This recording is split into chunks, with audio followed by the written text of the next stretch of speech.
수고하셨습니다. 읽겠습니다. 제가 한 7분 생각했는데 10분이나 넘었네요. 전에도 말씀드린 것처럼 예레미야 이 전체 본문의 분량이 이사야서 66장까지 있는 것보다 많다고 말씀을 드렸습니다. 오늘 읽은 말씀은 읽어보셨지만 바벨론에 대한 심판에 대한 말씀입니다. 바벨론을 또 갈대아 사람이라고도 말합니다. 그래서 바벨론이 유다를 심판하시는 하나님의 도구였는데 이제는 하나님의 심판이 대상이 되었다라고 말씀합니다. 그래서 50장과 51장의 내용이 동일한 내용인데 이제 이 내용이 뭐 연대기적으로 뭐 시간적으로 이렇게 쭉 되어진다기보다도 원근법적으로 이렇게 이제 대상이 있고 여기서도 말하고 여기서도 말하고 이렇게도 말하고 저렇게도 말하고 이렇게 다양한 원근법에 따라서 바벨론의 멸망을 말씀해 주고 있습니다. 51장 41절에 보면 새삭이라고 나오는데요. 41절 말씀에 슬프다 새삭이 함락되었도다 라고 하는데 그 새삭도 이 바벨론을 의미하는 것입니다. 그래서 바벨론의 다른 별명이 새삭이다 이렇게 생각하시면 되겠습니다. 그래서 사실은 바벨론은 BC 586년에 남유다가 다 예루살렘에 함락되고 망하고 난 다음에 그러니까 바벨론이 이제 다 점령한 거죠. 그리고 다 또 포로로 끌려가고 바벨론이 포로로 잡아간 게 한 번이 아니고요. 최소한 2차례, 3차례 이상 됩니다. 성경에만 학자들에 따르면 최소한 2차례, 3차례 이렇게 보고 있습니다. 그래서 이 바벨론은 그 예루살렘을 멸망시키고 난 약 50년 후에 이 바벨론 또 멸망하게 됩니다.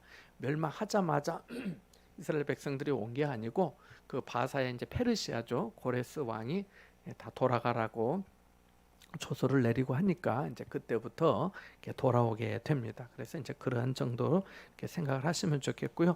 이 50장과 51장을 읽어봤는데 50장 1절에서 5절 사이가 50장과 51장 전체의 두 장의 서론이며 결론이다 이렇게 보시면 되겠습니다. 그래서 50장 1절부터 5절 사이가 51장까지의 서론이며 결론이다 이렇게 보시면 되겠는데요. 특별히 50장 2절 말씀에 보면 몇 가지 중요한 단어가 있는데 거기 보면 바벨론이 함락되고 세 가지 단어가 나오는데 그리고 또 부스러지며 부스러진다 하라 이렇게도 나오고 그리고 또 한 가지는 수치를 당하여입니다. 그러니까 바벨론이 망하게 된다고 하는 말씀이죠. 그래서 함락되고 또 부스러지고 수치를 당하게 되는 거죠. 그러니까 바로 그러한 것을 반복적으로 역동적으로 사실은 51장까지 말씀해 주고 있습니다. 우리 같으면은 그냥 51장 한 1절부터 한 5절 사이에 그렇게 이만저만해서 다 망하고 끝났습니다. 이렇게 하면 될 건데 50장도 많은데 51장까지 상당히 많은 분량을 말씀해 주고 있습니다. 그래서 아까 말씀드린 것처럼 바벨론을 대상으로 해서 다양하게 이렇게 말씀한 것처럼 오늘 본문 말씀은 그렇게 좀 여기도 보고 저기도 보고 이렇게 좀 보는 것이 또 좀 더 좋을 것 같습니다. 우리가 읽어보았지만은 사실은 중복된 내용이 많기 때문에 그러합니다.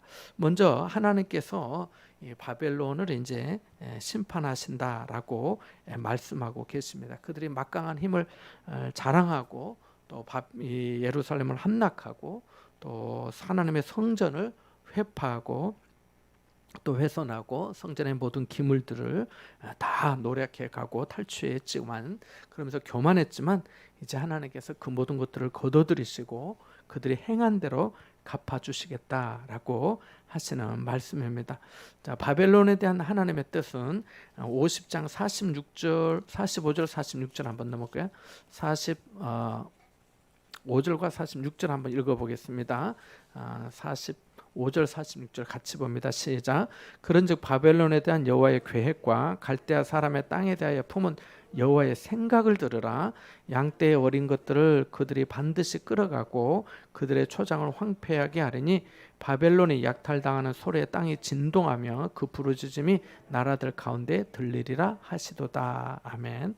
이렇게 말씀합니다. 그래서 바벨론에 대한 하나님의 뜻, 하나님의 생각이 있다라고 말씀하고 있습니다. 자, 그러면 하나님께서 바벨론을 어떻게 심판하실 것인가라고 말씀하는데 여러분 그냥 다 이제까지 읽으시느라고 수고 많으셨기 때문에 제가 조금씩 읽도록 하겠습니다.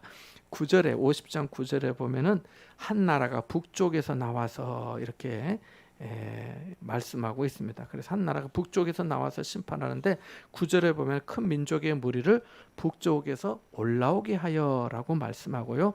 또 50장 41절에 보면 한 민족이 북쪽에서 오고 큰 나라와 여러 왕이 충동을 받아 이렇게 말씀합니다.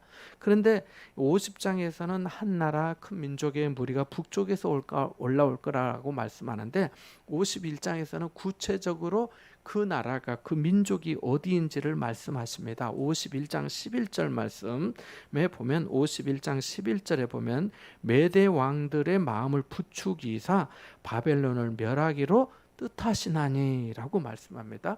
그리고 51장 28절에도 보면 메대 사람의 왕들과 그 도백들과 그 모든 태수와 그 관할하는 모든 땅을 준비시켜 그를 치게 하라 이렇게 말씀합니다. 그래서 북쪽에서 온 큰 무리 바벨론을 치게 되는 바로 그러한 하나님 바벨론을 치는데 심판하시는데 쓰임받는 새로운 나라는 바로 메대라고 하는 것을 알 수가 있습니다.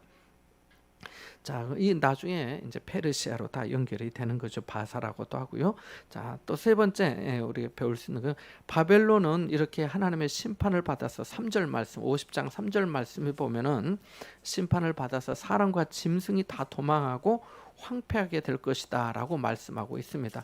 근데 51장도 끝부분에 가면은 그러한 내용이 나오는 것을 우리가 아까 또 읽어보아서 알게 됩니다. 51장 62절 말씀에 보면은 이 땅을 멸하여 사람이나 짐승이 거기에 살지 못하게 하고 영원한 폐허가 되리라 이렇게 말씀하고 있기 때문에 그렇죠. 그래서 50장과 51장의 내용이 전체 똑같은데 이렇게 사람과 짐승도 살지 못할 정도의 그런 황무한 곳, 황폐한 땅이 될 것이다 라고 말씀합니다. 50장 10절 말씀에 보면 갈대아가 약탈을 당할 것이고 12절 말씀에 보면 너희 어머니가 수치를 당할 것이고 나라들 가운데 마지막과 이 나라들 가운데 마지막이라는 것은 가장 뒤떨어진 나라가 될 거다.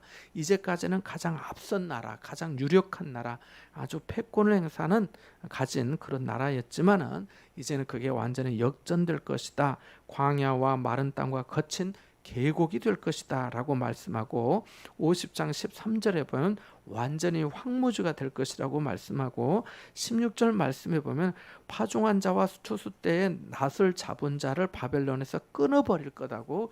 그러니까 뭐 파종도 할 수 없고 추수는 당연히 할 수도 없게끔 그렇게 하신다고 말씀합니다. 그래서 모든 삶의 영역에 있어서 구체적으로 하나님께서 심판하시는 것을 말씀합니다. 21절 말씀에 보면 무라다임의 땅을 치며 북곳의 주민을 쳐서 진멸하되라고 말씀합니다. 이 무라다임은 지역의 이름인데 그 지역의 이름의 뜻이 무슨 뜻이냐면 갑절의 패역이다라고 말합니다. 그래서 그 패역함이 그렇게 아주 중하다고 하는 겁니다. 북곳이라고 하는 것도 문자적인 뜻은 벌받음이라고 하는 그런 뜻입니다. 그래서 그 갑절의 패역에 대해서 다 벌을 받게 될 것이다 라고 하는 겁니다. 50장 35절에 보면 칼이 바벨론 주민 이외와 그 고관들 지혜로운 자 위에 떨어질 거다고 말씀하고 36절에 또 36절 이하에도 마찬가지입니다. 민족 위에 떨어지고 보물 위에도 떨어지고 약탈될 것이고 가뭄으로 물이 마르게 될 것이다 라고도 말씀합니다. 40절 말씀에 보면 소돔과 고모라처럼 될 거다고 하고 51장 37절 말씀에 보면 승냥이의 거처와 혐오의 대상과 탄식거리가 되고 주민이 없으리라 라고 말씀합니다. 혐오의 대상이 되는 나라와 민족이 된다는 건 얼마나 비극입니까? 51장 53절에서 54절 사이에 보면은 바벨론이 하늘까지 솟아오르거나 피난처를 요새로 삼더라도 멸망시킬 자가 그들에게 임할 것이라고 말씀하고 또 51장 54절에도 보면 갈대아 사람의 땅에 큰 파멸의 소리가 들릴 거라고 하고 또 51장 58절에 보면 바벨론의 성벽은 회파되고 높은 문들이 다 불에 탈 것이고 백성들의 수고는 헛되게 될 것이고 민족들의 수고도 불탈 것인즉 그들이 다 쇠잔할 것이다 라고 말씀합니다. 그럼 바벨론은 어떤 나라로 묘사되어 있는가? 여기 2절 말씀 50장 2절 말씀에 보면 무로닥 우상을 섬기는 나라로 말씀합니다. 우리가 아까 50장 2절 1절부터 5절이 서론임의 결론이라고 하는데 거기 우상의 이름이 나옵니다. 무로닥이 부스러지며 그 신상들은 수치를 당하며 우상들은 부스러진다 한다 이렇게 말씀하고 있기 때문입니다. 무로닥이 다른 곳에서는 마르둑이라고도 나오고요. 또 벨이라고도 바벨론이 함락되고 벨이 수치를 당하며 이 벨도 이 소리나는 벨이 아니라 우리가 주님 할 때 로드 영어로 말하는데 바로 그러한 호칭입니다. 그래서 너희들이 주라고 고백하는 그 우상도 부스러지고 망하게 될 거다라고 하는 것입니다. 그래서 14절 말씀에 보면 여호와께 범죄하였다. 바벨론이 그랬다는 거지요. 23절 말씀에 보면은 세상을 쳐부수던 망치라고도 말씀하고 있습니다. 51장 20절에서는 또 다른 표현으로 너는 나의 철퇴 무기라고 말합니다. 그래서 세상을 쳐부는 데 쓰임받는 나의 망치와 같고 철퇴와 같았다라고 말씀합니다. 50장 29절에 보면은 그런데 이 바벨론이 이스라엘의 거룩한 자 여호와를 향하여 교만하였다라고 말씀하고 31절과 32절 말씀에도 그러한 내용이 나오고 있습니다. 51장 7절 말씀에 보면 여호와의 손에 잡혀 있어 온 세계가 취하게 하는 금잔이다라고 말씀하고도 있습니다. 그리고 51장 13절 말씀에 보면은 또 이렇게도 말씀합니다. 51장 13절 말씀에 보면 많은 물가에 살면서 재물이 많은 자여 내 재물의 한계 곧 내 끝이 왔도다 이렇게 말씀하고도 있습니다. 51장 25절에 보면은 온 세계를 멸하는 멸망의 산이라고 묘사하기도 하고 51장 30절에 바벨론의 용사는 기력이 쇠하여 여인같이 되었다. 이제 그렇게 될 거라는 거지요. 51장 33절에는 때가 이른 타작마당과 같아서 멀지 않아 추수하는 때가 이를 것이다 라고 말씀하고 51장 41절에서는 온 세상에 칭찬받은 성읍이었지만 이제는 수치를 당하게 될 거다라고 말씀합니다. 그리고 51장 47절 말씀에 보면은 다시 내가 바벨론의 우상들을 벌할 것이고 그 온 땅에 치욕을 당하겠고 그 죽음 당할 자가 모두 그 가운데서 엎드러질 것이다 라고 말씀합니다. 그러니까 하나님께서 예레미야를 통해서 바벨론에 주신 말씀이 있고 또 이스라엘과 유다에게 주신 말씀도 있어요. 이 50장이 이거 제가 금방 말씀드린 이 구절들을요 오늘 하루 종일 분류해가지고 찾아가지고 다 기록한 거예요.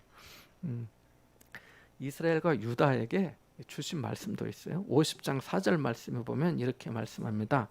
이스라엘 자손이 돌아오며 유다 자손도 함께 돌아오되 그들이 울면서 그 길을 가면 왜냐하면 너무 감격스러워서 하나님께서 이제 해방시켜 주시고 자유케 해 주시니까 그래서 그 길을 가면서 그의 하나님 여호와께 구할 것이며 얼굴을 시온으로 향하여 그 길을 물으며 예루살렘에 가는 길이 어디냐고 시온으로 어떻게 해서 가야 되느냐고 하면서 말하는데 너희는 오라 잊을 수 없는 영원한 언약으로 여호와와 연합하라 이렇게 하나 되자고 말할 거다는 겁니다.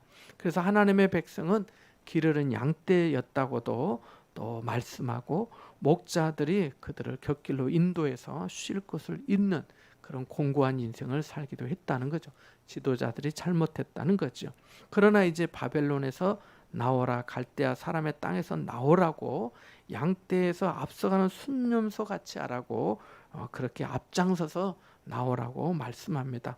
50장 11절에 보면은 이스라엘과 유다에 대해서 나의 소유라고 말씀하시고 50장 17절에는 이스라엘은 흩어진 양이라고 말씀하시고 19절에서 20절 사이에서는 이스라엘을 다시 목장으로 돌아가게 할 것이어서 갈멜과 바산에서 양을 기를 것이고 또 그의 마음이 에브라임과 길르앗산에서 만족하게 될 것이라고 말씀하고 그날 그때에는 이스라엘의 죄악을 찾을지라도 없겠고 유다의 죄를 찾을지라도 찾아내지 못할 것인데 내가 그들의 남긴 죄를 용서할 것입니다 라고 말씀합니다. 51장 5절에도 보면은 이스라엘과 유다가 이스라엘의 거룩하신 이를 거역함으로 죄가가 땅에 가득하나 그의 하나님 만군의 여호와에게 버림받은 호라비는 아니라고.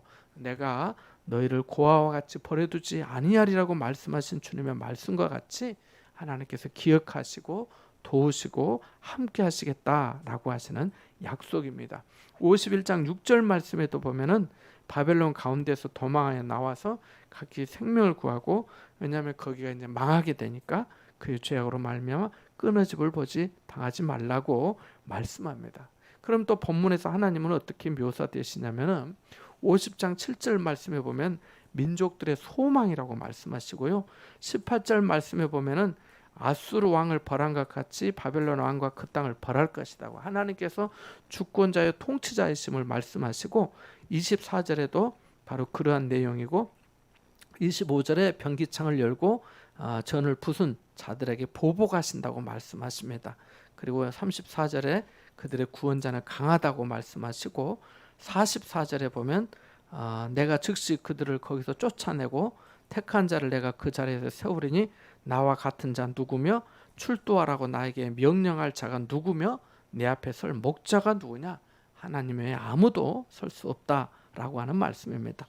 그리고 51장 10절 이후의 말씀들도 다 마찬가지인데요. 특별히 제가 몇 구절을 말씀을 드릴 테니까 밑줄을 좀 그어 놓으시면 좋겠습니다. 50장 2절 말씀이요. 50장 2절 말씀 줄을 긋고 4절 말씀과 5절 말씀도 밑줄을 그으면 좋겠습니다. 그리고 19절과 20절 말씀입니다. 50장 19절 20절 말씀, 50장 19절 20절 말씀입니다. 50장 19절과 20절 말씀, 19절과 20절 말씀 같이 보시고요. 또 28절 말씀, 여기에서 특별히 말씀하신 내용 중에 하나는 그 성전에 보복하신 것을 선포한다. 하나님께서 성전을 회파하고 노략한 것에 대해서 만민의 내 아버지 내 집에 대해서 그렇게 악을 행한 것에 대해서 하나님께서 심판하시고 갚으신다라고 하는 것을 말씀해 주고 있습니다. 자, 그 다음에 33절 말씀, 50장 33절과 34절 말씀 두 줄도 그어놓으시면, 거기에 중요한 의미는 33절에 이스라엘 자손과 유다 자손이 함께 학대를 받는다라고 말씀하고 있습니다. 나중에는 그들이 함께 돌아온 것을 또 말씀도 합니다. 그 다음에 43절 말씀도, 그 다음에 45절 말씀, 43절, 44절, 45절 그렇게 나와 같은 자 누구며 출두하라고 나에게 명령할 자 누구며 내 앞에 설 목자가 누구냐, 바벨론에 대한 여호와의 계획과 여호와의 생각이 있다고 하는 것을 말씀해 주고 있습니다. 51장으로 넘어가서 5절 말씀 그리고 7절 말씀, 5절과 7절 말씀, 그리고 10절 말씀, 10절 말씀, 그리고 15절에서 19절 말씀은 하나님을 찬양하고 있는 말씀인데요. 심판에 대해서는 말씀을 계속 이 앞뒤로 더 있는데 15절부터 19절 말씀은 하나님을 찬양하고 있는 말씀, 바벨론에 대한 하나님께서 그 하나님의 능력을 찬송하죠. 그래서 15절부터 19절까지 묶어서 그렇게 하시면 좋겠습니다. 그리고 넘어가서 46절 말씀, 46절 말씀. 그 재밌는 교훈이 있는데요. 너희 마음을 나약하게 말며 이 땅에서 들리는 소문으로 말미암아 두려워하지 말라. 그 다음이 재밌어요. 소문은 따라서 한번 해볼까요? 소문은 이 해에도 있겠고 저 해에도 있으리라. 소문은 어제도 있고 오늘도 있고 내일은 있을까요? 없을까요? 내일도 있는 거예요. 그래서 해 아래 새 것이 없는 거예요. 그래서 소문에 대해서 소문으로 말미암아 마음이 나약해지지 말라라고 말씀하고 있습니다. 자, 그 다음에 그렇게 정도 보시고요. 그렇게 정도 보고 몇 가지 좀 정리해서 마치고자 합니다. 첫 번째는 하나님의 일꾼은 하나님의 마음을 품어야 한다는 겁니다. 바벨론의 11절부터 50장 11절에서 15절 사이에 대해서 생각해 본 말씀의 교훈인데요. 말씀의 심판의 대행자였던 이 바벨론이지만 하나님의 마음을 대변하지 못하고 하나님의 백성을 노력하기를 즐거워하고 기뻐하고 기고만장했다, 성경은 말씀하고 있습니다. 그래서 하나님께서 그 행한 대로 갚으신 겁니다. 야고보서 2장 13절에 긍휼을 행하지 아니하는 자에게는 긍휼 없는 심판이 있으리라, 긍휼은 심판을 이기고 자랑한다라고 말씀합니다. 두 번째 본문에서 우리가 전체 배울 수 있는 교훈은 하나님의 계획이 있고 악에 대한 심판도 때를 기다리시더라는 것입니다. 50장 30절에서 32절 또 45절 말씀 아까 읽어보았지만 51장 47절과 52절에도 보면 보라 날이 이르리니 이렇게 말씀합니다. 보라 날이 이르리니. 그래서 악을 바로 징벌하지 않으시는다고 해서 하나님이 악을 간과하시는 것이 아니고 하나님은 반드시 악을 심판하셔서 공의를 세우신다는 것입니다. 악이 너무 번성하는데 하나님이 안 계신 것 같아. 하나님이 계신다면 이럴 수 있을까? 하나님이 바로바로 심판해야지. 그러면 우리도 바로바로 받아야 되는 거예요. 다른 사람은 바로바로 받고 우리는 좀 이따 해주세요. 이러면 돼요? 안 돼요? 그러면 안 되는 거죠. 그래서 하나님께서 기회를 주시고 오래 참으시는, 회개하고 돌아오기를 원하시는 거예요. 그래서 우리가 우리 생각으로 공의를 판단하는 것이 아니라 하나님께서 하신다라고 하는 것을 우리가 생각해야 되겠습니다. 그래서 하나님 각 사람의 행위를 보시고 가장 적절한 때에 벌하시고 굽은 것을 바로 잡으신다는 겁니다. 그럼 51장 7절과 8절에 아까 금잔 얘기가 나왔는데요. 아주 참 재미있는 표현인데 금잔의 주인이 누구인지 알아야 되겠다는 것입니다. 하나님의 손에 들린 금잔이었던 이 바벨론이 갑자기 넘어져 망하게 됩니다. 여기서 중요한 것은 여기 51장 7절 말씀에 바벨론은 여호와의 손에 잡혀 있어 온 세계가 취하게 하는 금잔이라. 바벨론이 금잔이란 게 중요한 게 아니고 여호와의 손에 있는 금잔이라는, 여호와의 손에 있는 금잔, 그게 중요한 거죠. 그래서 바벨론은 여호와의 손에 잡혀 있는 온 세계를 취하게 하는, 아주 혼미하게, 이 금잔이 한번 그냥 움직여서 포도주가 마시면 온 민족과 나라가 미치고 망하고 그렇게 되는 거죠. 그런데 바벨론이 갑자기 넘어져 파멸이 되니 이로 말미암아 울라, 그 상처를 위하여 유황을 구하라, 혹 나으리라. 나을 수 없을 거지만은 그렇게 해봐라는 것입니다. 그래서 금잔의 주인이 누구인지 알아야 된다는 거지요. 심판의 금잔도 진노의 포도주도 다 여호와의 손에 잡혀 있는 것이죠. 화려한 금잔이라고 해도 그 쓸모를 잃으면 던져서 부숴버릴 것이다는 겁니다. 그래서 주님의 일꾼으로서 우리들도 겸손하고 덕을 세우는 데 쓰임받는 금잔, 깨끗한 그릇이 되어야 할 줄 믿습니다. 마지막으로 많은 재물이 막지 못한다는 것입니다. 51장 13절과 14절 말씀에도 아주 재미있는 표현인데 거기 한번 읽어보겠습니다. 13절과 14절입니다. 51장 거기 한번 읽고 마치겠습니다. 시작. 많은 물가에 살면서 재물이 많은 자여 내 재물의 한계 곧 내 끝이 왔도다. 만군의 여호와께서 자기의 목숨을 두고 맹세하시되 내가 진실로 사람을 메뚜기같이 내게 가득하게 하리니 그들이 너를 향하여 환성을 높이리라 하시도다. 아멘. 많은 물가에 살면서 재물이 많은 자 누구겠습니까? 바로 바벨론이죠. 바벨론. 그러나 내 재물의 한계, 내 끝이 왔다라고 말씀합니다. 그래서 정복과 약탈로 많은 재물을 쌓고 오만하고 포악했던 그 군주 바벨론이 열방 위에 군림했지만은 이제는 그 재물의 한계를 경험하게 될 것이라는 거죠. 그러니까 돈이 다 떨어져서 이것도 한계지만은 돈이 아무리 많다고 재물이 아무리 많아도 재물로 안 된다는 거죠. 재물로 안 된다는 거죠. 재물의 한계가 자신의 한계가 되지 않도록 우리가 해야겠습니다. 그래서 하나님을 더욱더 의지하며 살아가는 우리의 삶이 될 수 있기를 바랍니다.